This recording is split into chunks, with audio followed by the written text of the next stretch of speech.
ඩයිනසෝලා ඇත්තටම ඔයා හිතන් ඉන්නවට වඩා ගොඩක් වෙනස් කියලා ඔයා දන්නවද? අවුරුදු ගාණක් තිස්සේ ෆිල්ම් වලින් අපේ හිතේ මාපු ඩයිනසෝර්ලගේ පෙනුම ඇත්ත පෙනුමට වඩා ගොඩක් වෙනස් කියලා සයන්ස් වලින් අද ඔප්පු කරලා තියෙනවා. එහෙනම් අපි බලමු මේ ඩයිනසෝර්ලගේ ඇත්ත පෙනුම මොන වගේද කියලා.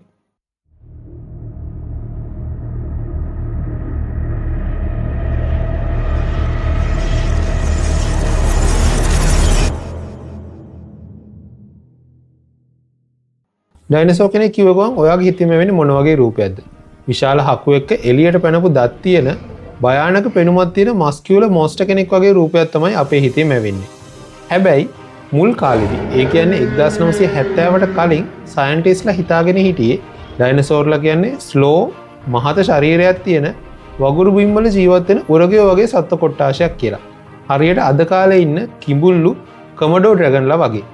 හැබැයි 1970-80 කාලෙදී සයන්ටිස්ට්ලා තේරුම් ගන්නවා ඩයිනසෝර්ලා කියන්නේ ඊට වඩා ගොඩක් වෙනස් වේගවත් උරගයන්ට වඩා කුරුල්ලන්ට නෑකම් කියන සත්ත්ව කොට්ටාශයක් කියලා.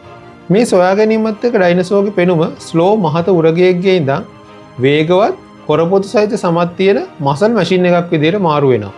අපි අදටත් මේ දකින පෙනුම ක්‍රියේට් කරන්න සයන්ටිස්ට්ලා සහ ආටිස්ට්ලා යොදාගෙන තියෙන්නේ shrink wrapping කියන ටෙක්නොලොජි එක. මේකෙදි මේගොල්ලෝ කරන්නේ ලෝකෙ පුරා තැන් තැන් වලින් තිබිලා හොයාගත්ත ඩයිනසෝර් ස්කෙලටන් වලට අනුව හදාගත්ත හැඩයට පිටින් තුනී කොරපොතු සහිත සමක් ඔතලා රූපයක් ක්‍රියේට් කරන එක. මෙන්න මේ විදිහට ක්‍රියේට් කරපු රූපේ තමයි අපි අද වෙනකම්ම ජුරාසික් පාක් වගේ මූවි වලින් දකින විශාල හකු තියෙන ලොකු දත් එළියට ආපු ඒ වගේම කොරපොතු සහිත හමක් තියෙන මොන්ස්ටරස් ලුක් එකක් තියෙන සතෙක් බිහි කරන්න පාදක වෙලා තියෙන්නේ. වර්තමාන ජීවත් වෙන සත්තු කීප දෙනෙක්ගේ ස්කෙලටන් මේ shrink wrapping ටෙක්නොලොජි එක යොදාගෙන ක්‍රියේට් කරපු විදිය තමයි මෙන්න මේ රූපවල තියෙන්නේ. බලන්න ඔයගලන්ට මේ සත්තුන් අඳුර ගන්න පුළුවන්ද කියලා. මේ සත්තු කවුද කියලා හරියටම දැනගන්න වීඩියෝ එක අන්තිම වෙනකම් බලන්න. හැබැයි අද වෙනකොට ඒ හිතන් හිටපු පෙනුමට වඩා ඩයිනසෝර්ලගේ පෙනුම සාපේක්ෂව ගොඩක් වෙනස් කියලා සයන්ටිස්ට්ලා තේරුම් අරන් තියෙනවා. ඒකට හේතුව තමයි සාමාන්‍යයෙන් ඕනම සතෙක්ගේ බොඩි එකක් පස් වලට යට වෙලා අවුරුදු දහස් ගණනක් තියෙනකොට ඒ බොඩි එකේ තියෙන බෝන්ස් වගේ හાર્ඩ් දේවල් ප්‍රිසර්ව් වෙලා ඉතුරු වෙන්න පුළුවන්. හැබැයි ඒ බොඩි එකේ තියෙන මසල්, ෆැට්, ඒ වගේම ස්කින් එකේ තියෙන පිහාටු වගේ soft tissues ඉක්මනට විනාශ වෙලා යනවා කියලා ඔයාලා දන්නවනේ.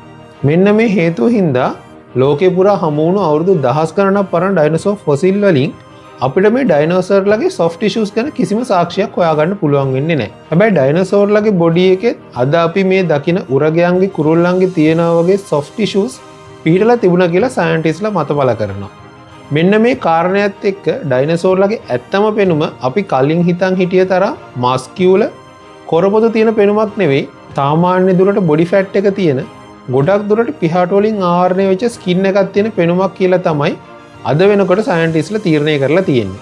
මේ විදිහට බලනකොට අපි කලින් හිතන් හිටිය ඩයිනසෝර්ලගේ ඇත්ත පෙනුම හරියට මේ වගේ.